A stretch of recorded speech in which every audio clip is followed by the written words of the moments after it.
Dans les grèves, dans les manifestations, comme dans celles du 10 et du 18 septembre, nous sommes des millions à dire « Nous refusons le plan de 44 milliards de coupes que Bayrou a échoué à imposer et que Lecornu et d'autres essayent aujourd'hui de passer en force. » Ces 44 milliards, ils veulent les prendre à la sécurité sociale, ils veulent les prendre au service public, ils veulent les prendre en remettant en cause les conquêtes que la classe ouvrière a arrachées par sa mobilisation.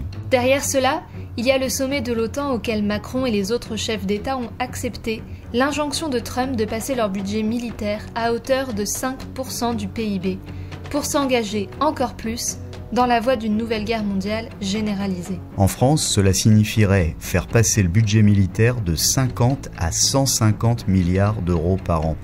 À ce sujet, Lecornu disait « J'adorerais passer aux 5% du PIB, mais un horizon autour de 100 milliards d'euros par an constituerait le poids de forme idéal pour les armées françaises. » Tous disent « Il faut rembourser la dette ». Mais cette dette n'est pas la nôtre, c'est la dette des capitalistes. C'est les centaines de milliards engloutis par les budgets de l'armement. C'est les centaines de milliards offerts aux capitalistes. Des journalistes du Nouvel Obs viennent de révéler « Chaque année, Macron et son gouvernement offrent 300 milliards d'euros aux capitalistes. 300 milliards qui pourraient servir à augmenter les salaires, à financer les hôpitaux, les écoles. Et c'est aux travailleurs qu'on veut aujourd'hui prendre 44 milliards. » Il faut en finir avec cette politique, il faut en finir avec ce gouvernement, il faut en finir avec ces institutions. Nous combattons pour l'unité des travailleurs avec leurs organisations.